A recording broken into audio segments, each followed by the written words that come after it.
প্রিয় দর্শক, স্বাগত আজ দুপুরে। আপনাদের সঙ্গে আছি আমি নুসহাত সাওম। সবাইকে শুভেচ্ছা জানিয়ে শুরু করছি আজ দুপুরের আজকের আয়োজন। আজ থাকছে সংস্কৃতি, এনটিভি অনুষ্ঠান সূচি ও দুপুরের অতিথি। প্রথমেই থাকছে সংস্কৃতি। গুলশান ২-এর ৮৭ নম্বর রোডের ৮ নম্বর বাড়ির ৭ম তলায় অনুষ্ঠিত হচ্ছে চিত্রশিল্পী হারুনুর রশিদ টুটুলের দ্বিতীয় একক চিত্রকলা প্রদর্শনী ভঙ্গুর সহাবস্থান। প্রদর্শনী চলবে ২৩ এপ্রিল পর্যন্ত। লালমাটিয়ার কলাকেন্দ্রে অনুষ্ঠিত হচ্ছে কবির আহমেদ মাসুম চিশতির একক শিল্পকর্ম প্রদর্শনী মেঘনাদ বধ। প্রতিদিন বিকেল ৪টা থেকে রাত ৮টা এই সময় প্রদর্শনী চলবে ২২ মার্চ পর্যন্ত। এবার এনটিভি অনুষ্ঠান সূচি। এবার জানিয়ে দিচ্ছি এনটিভির আজ রাতের বিশেষ বিশেষ অনুষ্ঠানগুলির সময়সূচি। সন্ধ্যা ৬টা ৩৫ সরাসরি সম্প্রচার হবে সাইফুল্লাহ সাইফের প্রযোজনায় ইসলামী অনুষ্ঠান আপনার জিজ্ঞাসা। তোমার দুনিয়াতে আমি যেদিকে তাকাই, অথই নিয়ামতে ডুবে আছি সবাই। পাক পাখালির গানে শুনি তসবিহ কলরব, তসবিহ কলরব, আল্লাহ আমার রব, এই রবই আমার সব। রাত ৮টা ২০ থাকছে আলামিন স্বপনের রচনায় তাইফুর জাহান আশিকের পরিচালনায় ধারাবাহিক নাটক ফাউল। কি ব্যাপার, কথা নাই বার্তা নাই, যখন তখন চলে আসতেছো বাড়িতে? যখন মন চায় তখন চলে আসতেছি। মানে আমি কি তোমাকে বাড়িতে নতুন আসি নাকি? আমি তো তোমাকে বাড়িতে এখন প্রত্যেক দিনই আসি। প্রত্যেক দিন না, ঘন্টায় ঘন্টায় আসো। আমার শ্বশুর বাড়িতে তো আমি ঘন্টায় ঘন্টায় আসতেই পারি। বাজান, তোমরা কালকে থানায় গেলা, কি কথা হইলো কিছুই তো বললাম না। তোমার চাচাও কিছু বললো না। আমার একটু কও কি হয়েছিল। আছে, আপনার জামাই ভালো আছে, চিন্তা করার কোনো দরকার নাই। বাজান, তোমার চাচা তো উল্টা কথা কইলো।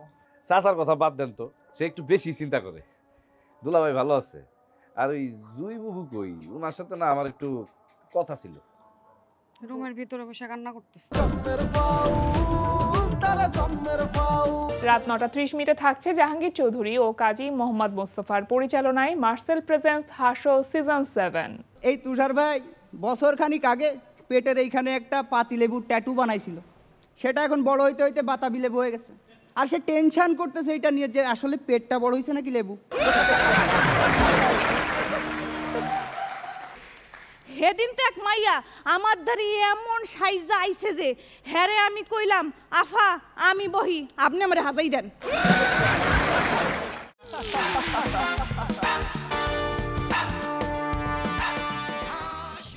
রাত ১১টা ৩০ সম্প্রচার হবে সমসাময়িক বিষয় নিয়ে টক শো সংলাপ প্রতিদিন।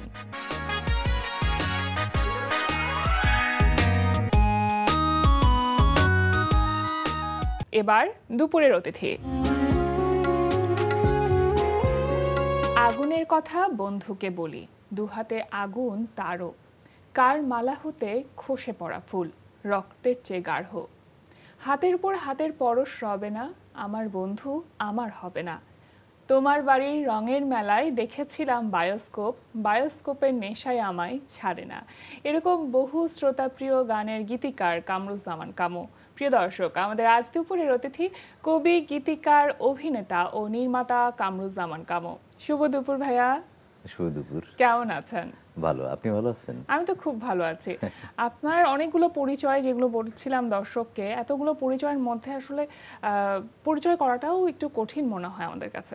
এতগুলো পরিচয়ের মধ্যে সব থেকে পছন্দের এবং কাছের পরিচয় কোনটা আপনার? আমি যেহেতু কবিতাই বেশি লিখছি এবং কবিতাই বেশি দিন ধরে লিখি, কবিতা লিখি বলেই কারো অনুরোধে হয়তো গান লিখে দিচ্ছি। আচ্ছা, ফলে কবি পরিচয়টাই আমার পরিচয় আসলে। তো এবারে তো আমরা আপনাকে অভিনেতা হিসেবে দেখতে পাচ্ছি আমলনামাতে। বলতে চাইবো যে আমলনামা দুর্দান্ত রকম একটা সাড়া ফেলেছে। নন্দিত নির্মাতা রায়হান রাফির পরিচালনায় চরকিতে মুক্তি পেয়েছে ১২ মার্চ আমলনামা। কেমন লাগছে সবকিছু মিলিয়ে, এবারে অভিজ্ঞতাটা কেমন ছিল? এটা তো একটা সাম্প্রতিক সময়ে ঘটে যাওয়া একটা গল্প এবং এটা এটা এটা সবখানে সারা দেশের মানুষের জন্য একটা বেদনাদায়ক গল্প। এই যে সাদা পোশাকের মানুষ এসে রাতের বেলা তুলে নিয়ে যায় মানুষকে, তারপর সেই মানুষটা আর ফেরে না, এই যে এরকম অসংখ্য গল্প, এই গল্পগুলোরই আলোকে তৈরি করা একটা গল্প। সুতরাং দর্শক মনে হয় অনেক বেশি কানেক্ট করতে পারছে, দর্শক কানেক্ট করছে, সাম্প্রতিক সময়ের ঘটনাগুলোর সঙ্গে মিলাচ্ছে। এবং ট্র্যাজেডি, তো ট্র্যাজেডি কিন্তু শেষ পর্যন্ত ট্র্যাজেডি সবচেয়ে বড় রস। ট্র্যাজেডি মানুষ সবচেয়ে বেশি পছন্দ করে, মানুষ কেঁদে ফেলে। ছবিটা দেখে মানুষ কাঁদতেছে, মানে দুঃখের সাথে মানুষ রিলেট করতে পারে খুব সহজে। এটা মনে হয় খুব সিম্পল একটা স্ট্র্যাটেজি। কত বছর পর ক্যামেরার সামনে আবার দাঁড়ালেন? আমি 6 বছর। অনেক দিন। হ্যাঁ। একটু কি মনে হচ্ছিল, একটু কি নার্ভাস লাগছিল প্রথম যেদিন আপনি এই ফিল্মের জন্য মানে আমল নামার জন্য সামনে দাঁড়ালেন ক্যামেরার সামনে, তখন কি একটু মনে হচ্ছিল যে কতদিন আগে দাঁড়িয়েছি, এখন আবার নতুন করে একটু কি অন্যরকম এক্সাইটমেন্ট কাজ করছিল? এই যে আমি গত বছর আপনার এখানে আসছিলাম, হ্যাঁ হ্যাঁ, 1 বছর পরে আসলাম, আমাকে কি নার্ভাস লাগতেছে? না, একদমই না। তো আমি এরকমই, মানে আপনি আমাকে যখন যে কাজের জন্য যেখানে ডাকবেন আমি এটা সাবলীল ভাবেই করব। ডিরেক্টর রায়হান রাফি যখন আপনার কাছে স্ক্রিপ্টটা দিলেন এবং এই হাসান চরিত্রটা সম্পর্কে বললেন, তখন কোন বিষয়টা আপনাকে টেনেছে বা কিসের জন্য আপনি আসলে এই কাজটি করতে রাজি হয়েছেন? আমি এটা করতে রাজি হয়েছি কারণ এই চরিত্রটা সারা বাংলার মানুষের হৃদয়ে আগেই দাগ কাটা ছিল। এটা হাজার হাজার পরিবারের বেদনার গল্প, এবং এই চরিত্রটার জন্য মানুষ দীর্ঘদিন ধরে কাঁদে আসলে। একজন অভিনেতার জায়গা থেকে। হ্যাঁ হ্যাঁ, যে কারণে আমার এই চরিত্রটা আমি অ্যাক্টিং করব, এটা আমার কাছে খুব একটা আনন্দদায়ক বলে মনে হচ্ছে। এই হাসান চরিত্রের জন্য কি আপনাকে আলাদা কোনো প্রস্তুতি নিতে হয়েছে বা নিজেকে আসলে কিভাবে প্রিপেয়ার করেছেন আপনি? হাসান চরিত্রের জন্য আলাদা প্রস্তুতি বলতে, হ্যাঁ, আমরা কয়েকদিন আগে থেকে বারবার স্ক্রিপ্ট পড়া, সবাই মিলে বসে পড়া, এক ধরনের একটা প্রস্তুতি ছিল। আচ্ছা, ডিরেক্টর সহ বসা, হ্যাঁ, মানে স্ক্রিপ্ট রিডিং টাইপ স্ক্রিপ্ট কিছু রিডিং ছিল? হয়েছে বারবার, হ্যাঁ, আচ্ছা, এগুলো ছিল। আর চরিত্রটা আগে থেকেই মাথায় নিয়ে নিছি যে আমি এই চরিত্র, এরকম প্রস্তুতি আর কি। আর সেটে গিয়ে তো আমি সেই অর্থে অভিনয় করি না। অভিনয় করা বলতে আসলে একটু যে অভিনয়টা, আমি আমারটাকে অভিনয় বলতে চাই না, আমি আসলে ওই চরিত্রটার ভিতর দিয়ে যাই। সেটাই কি অভিনয় না? এটাই তো প্রকৃত অভিনয়। অভিনয় না করাটাই অভিনয়। এখানে আপনি সহশিল্পী হিসেবে তমা মির্জাকে পেয়েছেন, জাহিদ হাসান আছেন, গাজী রাকায়েত আছেন, অনেক স্বনামধন্য অভিনয় শিল্পীরা এখানে অভিনয় করেছেন। স্বনামধন্য এবং খুবই গুণী শিল্পী তারা প্রত্যেকেই। একদম। কার সাথে সবথেকে বেশি সিন ছিল আপনার? আমার সিন ছিল জাহিদ হাসান ভাইয়ের সঙ্গে। উনি তো দুর্দান্ত অভিনেতা। তো আর আমি যেহেতু ভয় পাওয়া চরিত্র তখন, যেহেতু আমাকে রাতের বেলা সাদা পোশাকের লোকেরা তুলে নিয়ে গেল, তারপর থেকে কিন্তু তারা আমাকে নিয়ে ঘুরতে থাকে। সেই টিমের মূল লিডার হলেন জাহিদ হাসান। উনি তো খুবই বোল্ড ক্যারেক্টার, আর আমি তো ভীতু, ভয়, সাবমিসিভ একটা ক্যারেক্টার। এরকম। তো ওনার সঙ্গে আমার বেশি ইন্টারাকশন ছিল এবং সিন বেশি ছিল, এবং উনি হেল্পও করছেন আমাকে নানাভাবে, যে এইভাবে করেন দেখি। আমি সেটা গ্রহণও করছি। বড় অভিনেতা, আমাকে সবাই হেল্প করছে অনেক। আচ্ছা, রায়হান রাফির সাথে এবারই আপনার প্রথম কাজ। জি। তো এই যে ডিরেক্টর এবং অ্যাক্টরের মধ্যে যে একটা কেমিস্ট্রি থাকে, এটা কেমন ছিল মানে আপনার ক্ষেত্রে? এইটা সে ডিরেক্টর হিসেবে সে তো খুবই ভালো। সে প্রত্যেকটা সিনের আগে, শ্যুট করার আগে একবার বলতো, হ্যাঁ, তো ওইটা ফলো করলে মোটামুটি জিনিসটা হয়ে যেত আসলে। আচ্ছা। আর ও এতই সূক্ষ্মভাবে দেখতো যে ছোট্ট কোনো একটা যদি ত্রুটি থেকে থাকে তো ওটা ওর চোখে পড়ে, তখন বলে, কামু ভাই এরকম একটু লাগলো, হ্যাঁ, এটা একটু ঠিক করে দেন, তারপরে এবার ঠিক হয়ে যেত।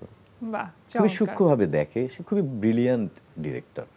শুটিং কোথায় কোথায় হয়েছে? লোকেশন শুটিং পুরান ঢাকা, মাওয়াঘাট, ডেমরায় একটা মিলের ভিতরে পরিত্যক্ত মিলের ভিতরে আমরা ওই জায়গাটাকে কাজে লাগানো হয়েছে। তারপর ঢাকা শহরের আশেপাশের রাস্তাঘাট এরকম। রাতের বেলা মনে হয় শুটিং বেশি হয়েছে। রাতের বেলা অনেক শুটিং ছিল, হ্যাঁ। আচ্ছা, রাতের বেলাই বেশি শুটিং তো, হ্যাঁ। রাতেরই তো ছবিটা, হ্যাঁ। ভোরবেলা তো শেষ। হ্যাঁ, তাহলে পুরো ছবি আপনার রাতে। অফিস থেকে মনে হয় ছুটি নিতে হয়নি এই কাজের জন্য, সারা রাত শুটিং করে পরে অফিসে গেছেন এরকম? না না না না না, ছুটি নিতে হয়েছিল। আচ্ছা, অফিস থেকে ছুটি নিতে হয়েছিল, কারণ অনেক সিন আছে যেগুলো দিনে করা কিন্তু রাতের সিন হিসেবে শুট করা। এটি খুবই কমন একটি প্রশ্ন, তারপর আমি করতে চাই যে শুটিং সময় অনেক রকম মজার অভিজ্ঞতা ঘটে, এরকম কোনো কিছু আছে যে রাতের বেলা সিন করতে গিয়ে কোনো রকম কোনো অঘটন বা ঘটনার সম্মুখীন হতে হয়েছে? মজার অভিজ্ঞতা কি, শেষ দৃশ্যটাতে অভিনয় করার আগে আমার ভয় লাগতে শুরু করলো যে আচ্ছা গুলি যে করবে, এবং ভোরবেলা আমাকে ওই নদীর পাড়ে পড়ে থাকতে হবে, ঠান্ডা লাগতে পারে, শীতকাল ছিল তো। আচ্ছা, ওটার একটা ভয়। তারপরে গুলি যে ওই যে যেভাবে করে এফডিসিতে, ভিতরে কিরকম যেন জিনিস লাগায়, হ্যাঁ। তারপর ওটা আবার একটা বৈদ্যুতিক তার দিয়ে ওখান থেকে, হ্যাঁ, এগুলোর এক্সপার্ট আছে। তো তারা কি যেন করে, তখন ওটা ফেটে রক্তটা বের হয়, হ্যাঁ। গুলি করলো, ওই রক্তটা বের, ওইটা একটা ভয় লাগতেছিল যে কি না কি হবে। এই আর কি, হ্যাঁ। পরে যখন সিনটা হইলো তখন দেখলাম যে না, তেমন কিছু না, এটা ধাক্কা লাগে। শেষ পর্যন্ত সিনটা করে ভালো লাগলো, এবং সিনটা খুবই দুর্দান্ত দৃশ্যায়ন হলো। নদীর পার, সূর্য, এটা মনে হয় একটাকেই ওকে করতে সূর্যোদয় হয়েছিল না? হচ্ছে, হ্যাঁ। এটা মনে হয় একটাকেই ওকে করতে হয়েছিল। হ্যাঁ, একটাকেই ওকে করতে হয়েছিল, এবং আশেপাশে আরো অনেকগুলো শট মিলে তো একটা দৃশ্য হয়। তা ভোরবেলার যে শটগুলো, ওগুলো তো দুর্দান্ত সব। সিনেমাটোগ্রাফি খুব ভালো এই ছবির। ওনার নাম সুমন। আচ্ছা, সবকিছু মিলিয়ে অ্যাজ অ্যান অ্যাক্টর আপনি কতখানি স্যাটিসফাইড আমল নামাকে ঘিরে? আমি তো স্যাটিসফাইড। আমি তো এখন দেখতেছি দর্শকও খুব এক্সাইটেড, মুগ্ধ হচ্ছেন দর্শকরা। আমার অভিনয়েরও প্রশংসা করতেছেন অনেকে, তাতে আমি খুশি। আচ্ছা, এখন কি তাহলে আমরা অভিনেতা হিসেবে আপনাকে সামনের দিনগুলোতে আরেকটু বেশি দেখতে পাবো? এরকম ভালো চরিত্র যদি পাই, ভালো ডিরেক্টর, ভালো গল্প, তাহলে করব। আচ্ছা, এবং হয়তো খুব বেশি আমি করতে পারবো না, আমি তো চাকরি বাকরি করি, তার ফাঁকে ফাঁকে যতটা পারা যায়। এর আগের বছর আপনি যখন এসেছিলেন তখন আপনি বলেছিলেন যে নির্মাতা হিসেবে কাজ করবার নতুন করে আবার একটা প্রয়াস চলছে বা ইচ্ছেটা তৈরি হয়েছে, সেটা কি এখন মনে হচ্ছে যে কাজ করা যাবে সামনে নির্মাতা হিসেবে? এইটা না আসলে আগে থেকে বলা যায় না। এই মুহূর্তে যেমন আমার নির্মাতা হওয়ার আর ইচ্ছা নাই। আচ্ছা, আমি এমনিতেই অনেকগুলো কাজ করি, কবিতা লিখি। আমাকে একজন জুলাইয়ের গান লেখার দায়িত্ব দিচ্ছেন, যে আপনি কেন বসে আছেন, আপনি জুলাইয়ের গান লিখতেছেন না কেন? আচ্ছা, তো সেগুলো আমাকে লিখতে হবে। তারপর আমি চাকরি করি, সব মিলায়ে কবিতার বই, তো কবিতা লিখি, হ্যাঁ। কবিতা না লিখলে তো অসুস্থই লাগে, অনেকদিন কবিতা না হলে কিন্তু অসুস্থ লাগে, না মনে হয় কি যেন নেই, কি যেন নেই, আমি কি ভোতা হয়ে গেলাম, আমার হচ্ছে না কেন জিনিস নেই, বা মেজাজ খারাপ থাকে, বা মানে আনন্দটা থাকে না। আচ্ছা, কবিতাটাই আনন্দ আকারে মানে থাকে, বেঁচে থাকার উপজীব্য কবিতা। তো সেই জায়গা থেকে আমার কাছে মনে হয়, আবার যদি এর সঙ্গে সিনেমা বানানোর মতো এত বিপুল একটা আয়োজন যোগ করি, তখন আসলে এগুলো আমার ক্ষতিগ্রস্ত হবে। তো আমি আর আমার কবি জায়গাটাকে ক্ষতিগ্রস্ত করে এত চাপের, এত বিপুল আয়োজনের মধ্যে যাইতে চাই না। অভিনয় তো শুধু নিজের ক্যারেক্টারটা বুঝে আগাইলেই হয়। ওটা মাঝে মাঝে বা বছরে দু একবার করা সম্ভব। পরিচালকের দায়িত্বটা আসলে অনেক ব্যাপক। ব্যাপক। শৈশবটা কোথায় কেটেছে? শৈশব আমার দিনাজপুরের দিকের বিভিন্ন জেলায় জেলায়, থানায় থানায়। আমার বাবা চাকরি করতেন ওদিকে, মানে সরকারি চাকরি ছিল বলে বিভিন্ন জেলায় জেলায় ওনার বেসরকারি চাকরি ছিল। আচ্ছা, এনজিওতে। ফলে ওই অঞ্চলটাতে আমার বেড়ে ওঠা, আর কিছুটা আমাদের নিজেদের গ্রামে গাইবান্ধা জেলায়। সাধারণত যারা কবিতা লিখেন তাদের শুরুটা হয় ছড়া দিয়ে, একদম ছোটবেলায় দুটো লাইন পংক্তি মিলিয়ে মিলিয়ে আসলে যাত্রাটা শুরু হয়। আপনার যাত্রাটা কিভাবে শুরু হয়েছিল কবিতার সাথে? আমার কবিতা দিয়েই শুরু হয়েছিল। আমি শুরু মানে ছড়া ছিল না, একদম কবিতাই ছিল? কবিতাই ছিল। আমি আচ্ছা। আসলে শুরু থেকে জীবনানন্দের ভক্ত? ক্লাসের বইয়েই জীবনানন্দ পড়ে জীবনানন্দের ভক্ত হয়েছি আমি। আচ্ছা। এখনো আমি জীবনানন্দেরই সবচেয়ে বেশি ভক্ত। প্রথম ছাপার অক্ষরে আপনার কবিতা প্রকাশিত হয়েছিল কবে, এটা মনে আছে? 90-এর দশকের গোড়ার দিকে। তখন কি স্কুলে পড়তেন না কলেজে পড়তেন? ও আচ্ছা, প্রথম ছাপানো ধরেন যে স্কুলে পড়তে তো আমি দেয়াল পত্রিকা নিজেই করতাম। আচ্ছা। তারপরে সেই উপজেলা লেভেলে থাকতে আমি পত্রিকা বের করতাম। বিশেষ বিশেষ দিবসগুলোতে ধরেন 21শে ফেব্রুয়ারি আসলে একটা পত্রিকা বের করলাম আমরা, সেটা হয়তো আমি সম্পাদনা করতেছি। আচ্ছা। এরকম ছিল। আমি ছোটবেলা থেকেই কবিতা লিখি, ধরেন 7 থেকে। আপনার পরিবারে এমন কেউ ছিলেন যিনি কবিতা লিখতেন বা সাহিত্য চর্চার সাথে ছিলেন? আমার দাদা কবিতা লিখতেন না, কিন্তু আমার দাদা শিল্পী ধরনের মানুষ ছিলেন, শিল্পমনা মানুষ ছিলেন, শিল্পী ধরনেরই মানুষ ছিলেন। আচ্ছা। জারি গান, তারপরে উনি বিষাদ সিন্ধু খুব সুর করে খুব ভালো পড়তেন। আচ্ছা। হ্যাঁ, তো বিভিন্ন অন্দরমহলের নারীরা শুনে কান্নায় ভেসে যেত, এরকম বিষয় আসে ছিল। এতটা মুগ্ধতা কাজ করত। আপনি কখনো কবিতা আবৃত্তি করা শিখেছেন? না। তাহলে আপনার এই যে একটা ভয়েস, এই যে কবিতার জন্য তৈরি একটা ভয়েস, মানে এটা কিভাবে তৈরি হলো? ভয়েস তো আমার এমনিতেই এরকম, আর কবিতা তো আমি যেহেতু কবিতার চলন আমি ধরতে পারি ভালো, ফলে পাঠটা আমার ভালো হয়। এই।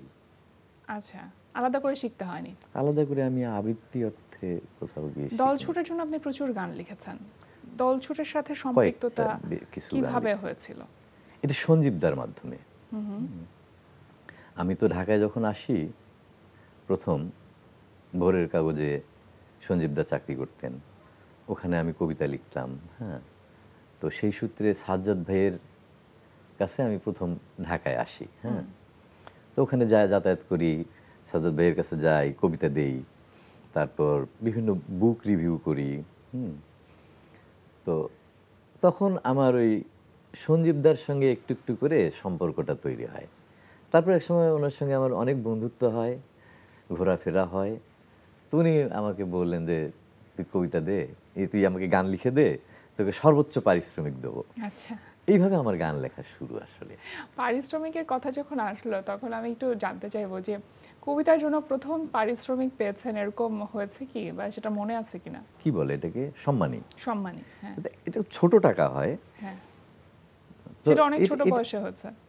এটা আমি যখন এই যে ভোরের কাগজে লিখতাম, হ্যাঁ, প্রথম দিক থেকে আমি যখন ঢাকার পত্র পত্রিকায় লিখতে শুরু করছি, তখন থেকে আমি এটার জন্য সম্মানী পাই। আচ্ছা, মানে আপনি তো ছোটবেলা থেকে কবি হতে চেয়েছেন। হ্যাঁ। তো যখন নিজের ইচ্ছার কথা কখনো প্রকাশ করেছেন, পরিবার বাধা দিয়েছে, এমন কি কখনো হয়েছে? পরিবার ধরেন আমার বাবা তো খুবই উৎসাহিত করতেন, কিন্তু যখন আমি রেজাল্ট খারাপ করে ফেলতাম, আমার রেজাল্ট কিন্তু একই সঙ্গে খুব ভালো রেজাল্ট আছে, একই সঙ্গে খুব খারাপ রেজাল্ট আছে আমার জীবনে। হ্যাঁ, রেজাল্ট যখন খারাপ করে ফেলতাম তখন হয়তো সমস্যা, তখন বাধা চলে আসতো। তখন বাধা আসতো, আসারই কথা। আমি আমার বাচ্চা খারাপ করলে আমারও খারাপ লাগবে, তখন তো আর এরকম ছিল আর কি। আচ্ছা, আপনার পরিবারে এখন দুটো মেয়ে আছে আপনার? আমার দুটো মেয়ে। তো দুটো মেয়ের কি কারোর মধ্যে কি কবিতার প্রতি আগ্রহ, লেখালেখি কিংবা অভিনয়ের প্রতি আগ্রহ এগুলো আছে? ওদের মধ্যে একটা শিল্পী স্বভাব দুটোর মধ্যেই আছে। ছবি, ছোট বড়টা যেমন এখন বড় হয়ে গেছে, এখন আর ছবি আঁকে না, ছোটবেলায় আঁকতো। এমনকি ওর আঁকা ছবি দিয়ে আমি একটা ছোটদের বই বের করছিলাম, ওর নাম তুনি নিগার। আমার বউয়ের নাম হচ্ছে নিগার সুলতানা।